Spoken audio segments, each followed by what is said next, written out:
So we're continuing on with the third part of drawing 11, orthographics and 3D. We're currently working on object D from worksheet 8. Just looks like that in isometric, and we're following along with the grids we see on the worksheet. We're not really referencing these for distances because of the way I set them up for viewing. But we're down here in our little ortho views, right? And just finished the top view of this extension that comes out from the main body of this object. So we have one on the top view, we have one horizontal plane here, and we have this foreshortened plane here. They both look the same because of the foreshortened nature of that bottom slope. Now we have some curved edges in here, and in DT23 we're generally just using circles and trimming to get our circular objects.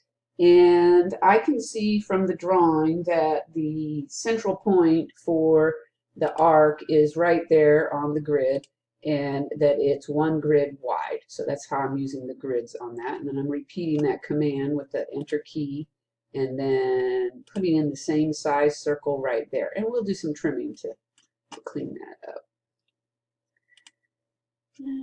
Let's see. Now this one, I'm going to trim. Oops, confused there. Looks like that. It's got a half round top, and so then we can use these lines to trim the interior part like that. So it looks like that. And then now this one, it's asymmetrical. It's got a rounded corner there. It's got a square corner there.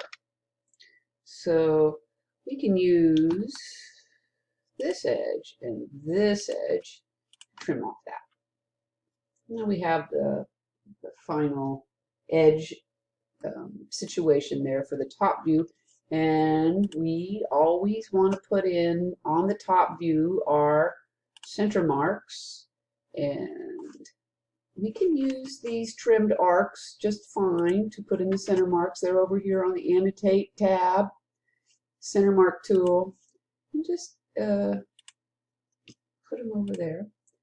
And we see now they're probably going to need a little bit of fiddling to make them look visually pleasing, especially since I want them to kind of match this one up here.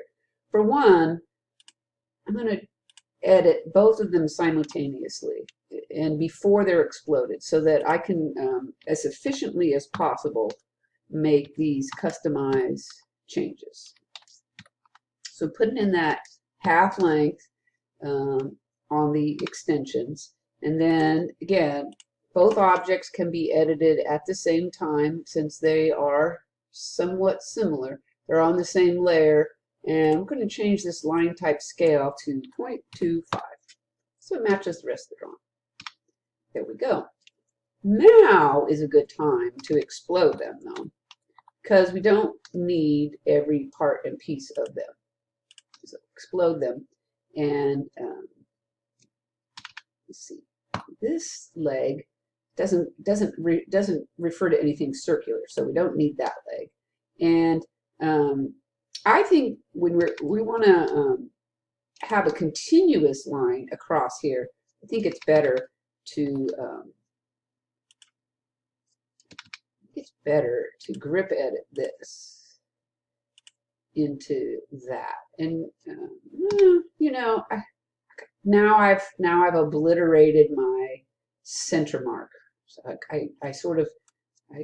removed that first line a little too hastily, so I'm going to go back to where I had that line, right? And I'm just going to put an actual placekeeper right here. Just a little placekeeper. And then now I can grip edit this one leg back to that point. I'll preserve the gap on the center mark, And what this does is it has a continuous dashing pattern now, so it's not interrupted by line segments, so it'll have a nice appearance of dashing by making that one continuous line. And it required a little fiddling, but I think that it's worth it to get it to look so nice. And so now we have that done.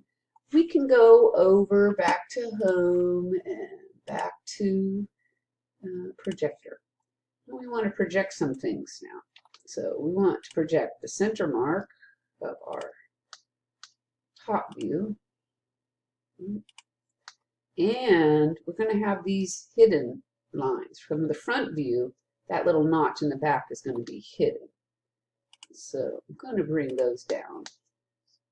Sometimes you're projecting from one surface to the other, and then you'll come back and you'll project back the other way. That way, both of them communicate back and forth. So let's do those little hidden lines first. I always like to do my hidden lines first because I think they're the easiest thing to miss.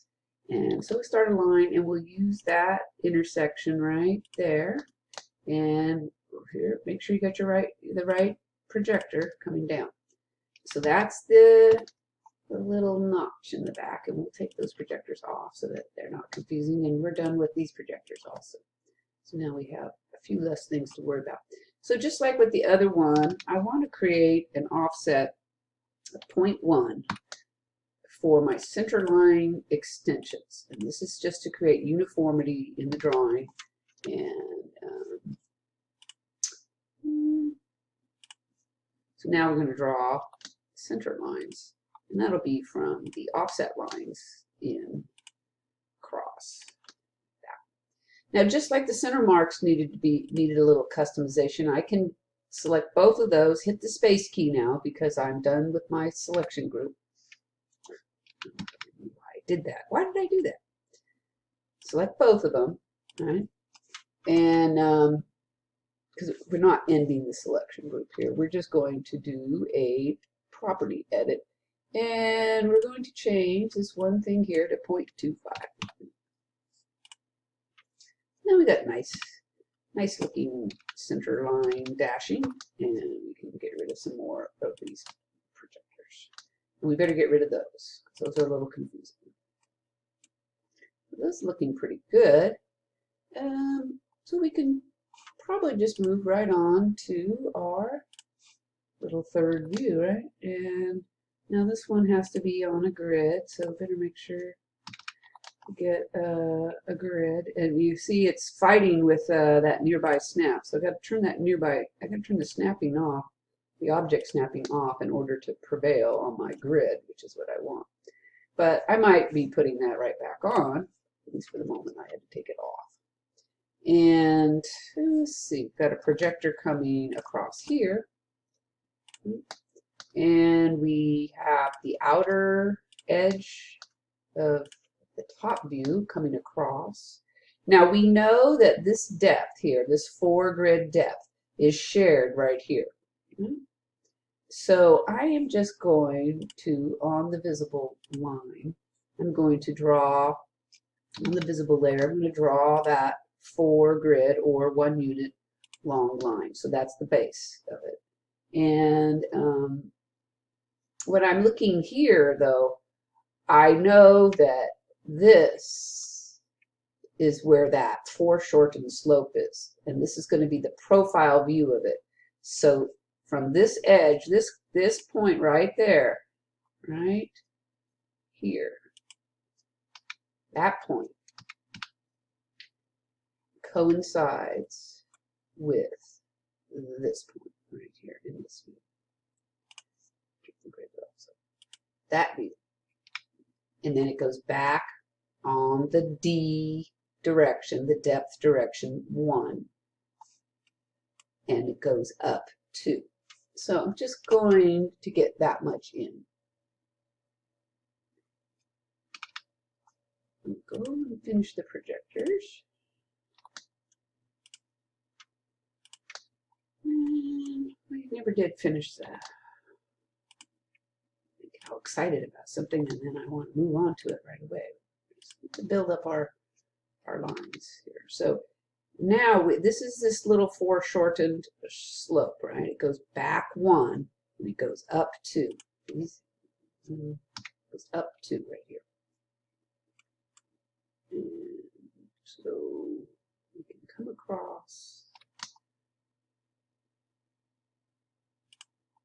here with the projection. And now, just for clarity here, I'm just going to take that one off. I'm going to project this one.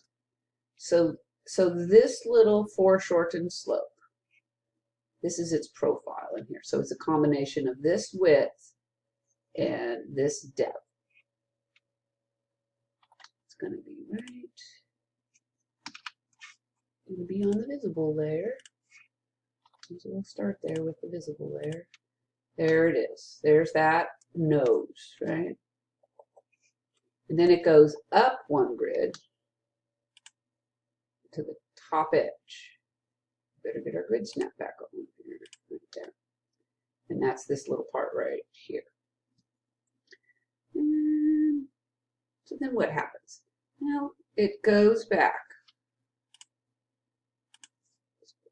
Here's this projector. So that coincides with where the main object meets this extension. And so we're going to have a visible line going from the top over.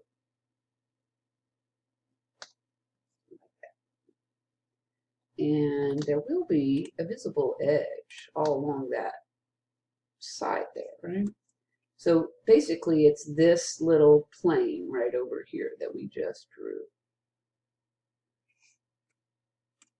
on the right side. And it stays at that height, right? This is all the same height, so I can draw the visible line across. And so that represents basically this edge and that edge. And then I have this vertical line here to put in. It's the edge of that, the back side of that main object. And I'm going to get rid of, we're kind of done with that. We're done with that. I think we're done with that. And we're going to be done with those two. Kind of done with that one too. So now let's put some more projectors on.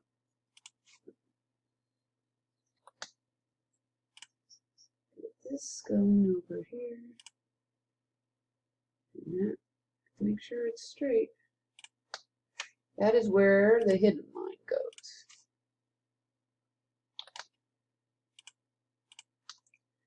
That's that little half grid deep notch that we see in the side. And now we just need to get our center line in there. Go back to our projector. And go across and down.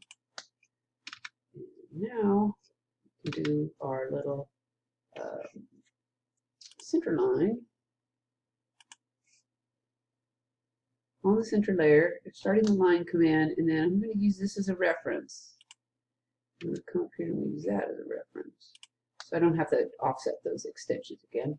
And then we're going to customize that little center line to 0.25 line type scale.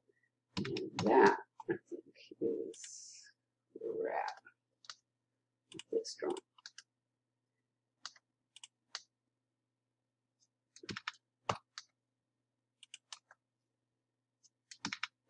And we'll set it up a little bit more in the next video.